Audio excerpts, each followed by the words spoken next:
ওকে, চলো তাহলে আমরা আজকে একটা ম্যাথ করবো, সেটা হচ্ছে বুয়েট 24-25 সালে আসা একটা কোশ্চেন, যেটা হচ্ছে কনিক্সের উপর একটা কোশ্চেন। ওকে, তাহলে কোশ্চেনটা আমরা পড়ি। দেখো কোশ্চেনটা বলা আছে যে একটা অধিবৃত্তের সমীকরণ দেওয়া আছে, বলছে এই অধিবৃত্তের সমীকরণটা তোমার, এই অধিবৃত্তের সমীকরণটা হচ্ছে গিয়ে যে x square by a square minus y square by 16 equal যদি 1 হয়, তাহলে এই অধিবৃত্তের একটা স্পর্শকের সমীকরণ দেওয়া আছে যে y equals two 2x plus 1। হ্যাঁ, তাহলে এই অধিবৃত্তের স্পর্শক যদি এইটা হয়, তখন বলছে যে 4a এবং 8 এবং 2 একক বিশিষ্ট তোমার যে একটা ত্রিভুজ গঠন করা যায়, তো এই ত্রিভুজটা কি সমকোণী ত্রিভুজ হবে নাকি হবে না, এটা তোমাকে যাচাই করতে বলছে। ঠিক আছে, এই হচ্ছে তোমাদের মোট হচ্ছে কোশ্চেনের বলা যায় যেটা বলছে। ওকে, এখন এই কোশ্চেনে আমাদের দেখো, আমরা যদি এই এটা বের করতে পারি, দেখো তাহলে কিন্তু আমাদের কাঙ্ক্ষিত উত্তরটা পেয়ে যাবো। যেমন কি দেখো, এই এটা বের করলে তুমি তিনটা বাহু কিন্তু তখন জেনে যাবা।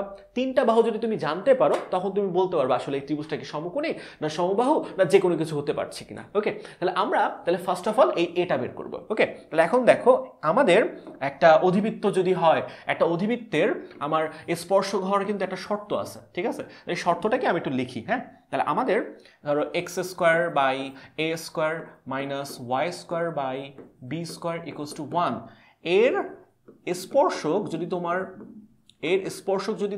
y equals to mx plus c হয়, এর স্পর্শক যদি y equals to mx plus c হয়, তাহলে আমাদের কি c এর একটা ভ্যালুর একটা শর্ত আছে। সেই শর্তটা কি?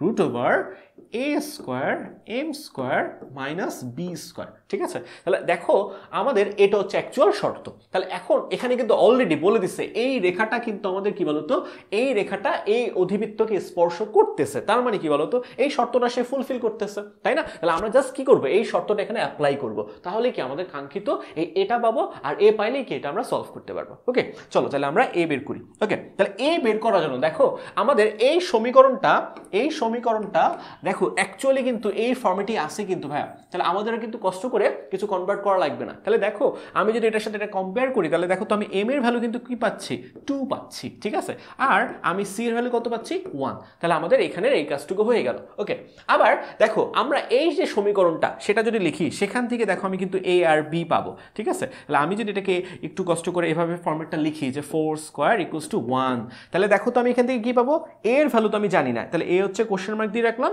আর বি হচ্ছে কত বলো তো 4, তাই না? তাহলে আমি কি কি পেয়ে গেলাম দেখো, এম সি এ 4, মানে বি এর ভ্যালু সবার ভ্যালু কিন্তু আমি পেয়ে গেছি। ওকে, এখন জাস্ট কি করব, এই যে শর্তটা সেটা অ্যাপ্লাই করব, তাহলে আমি অজানা রাশি কি এ এর ভ্যালু পেয়ে যাব। ওকে, তাহলে আমরা সেটা অ্যাপ্লাই করি।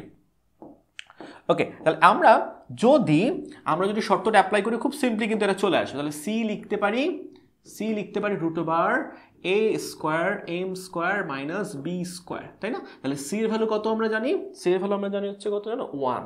তাহলে 1 বসালাম, এখানে আসবে কি রুট ওভার এ এর ভ্যালু হচ্ছে জানি না, তাহলে এ স্কোয়ার, এম হচ্ছে কি আমাদের কত 2, তাহলে 2 স্কোয়ার মাইনাস বি হচ্ছে আমাদের 4, হ্যাঁ 4 স্কোয়ার। ওকে, আচ্ছা এবার যদি আমরা দুই পাশে বর্গ করে দিই, তাহলে আমাদের আসবে 1 ইকুয়ালস টু 4a স্কোয়ার, তাই না? তাহলে 4a স্কোয়ার মাইনাস 16।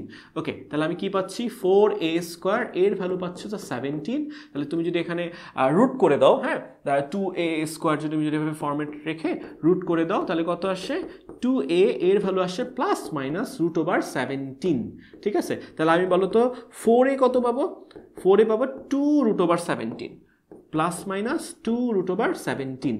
তুমি বলতে পারো ভাই আমি ডিরেক্টলি কেন এর মান বের করি নাই, কারণ হচ্ছে দেখো আমাদের কোশ্চেনে কিন্তু 4 এর ভ্যালুই কিন্তু চেয়েছে, এই জন্য 4 এর ফর্মেটেই রেখেছি। ওকে, তাহলে দেখো আমাদের প্রায় কিন্তু 90% কাজ শেষ।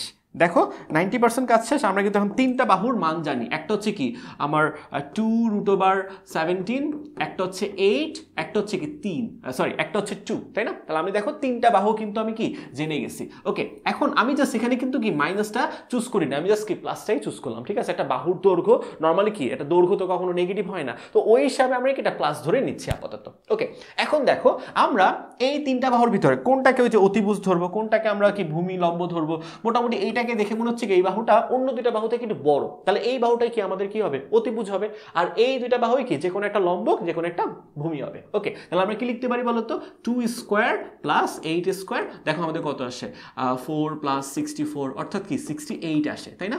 ওকে, একইভাবে আমরা দেখবো হচ্ছে অতিভুজের স্কোয়ারও কি সেম আসে কিনা, তাই না? যদি সেম আসে তখনই আমরা বলতে পারবো কি এটা সমকোণী ত্রিভুজ তৈরি করতেছে। তাহলে 4 × 17 তাহলে কত, এটাও মনে হয় 68 আসে, 34, হ্যাঁ 34 × 68। তাহলে আমি কি বলতে পারি, সুতরাং এটা হচ্ছে কি পিথাগোরাসের আমার যে উপপাদ্য সেটা মেনে চলতেছে। তাহলে পিথাগোরাসের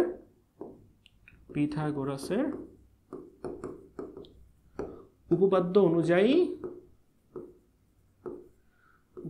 অনুযায়ী তোমার এটা বলতে পারো হচ্ছে, আচ্ছা অনুসারে বলে দিই, অনুসারে হ্যাঁ সমকোণী ত্রিভুজ গঠন সম্ভব। ঠিক আছে,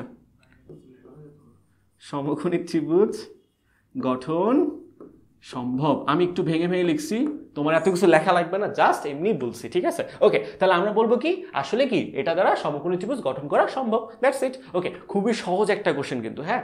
ওকে, আশা করি তোমরা হচ্ছে এই ম্যাথটা খুব ইজিলি পারছো। তোমাদের জন্য তোমাদের ভাইয়া খুব তাড়াতাড়ি করতেছে। চলো আমরা অন্য একটা ম্যাথে আসবো আশা করি। ঠিক আছে।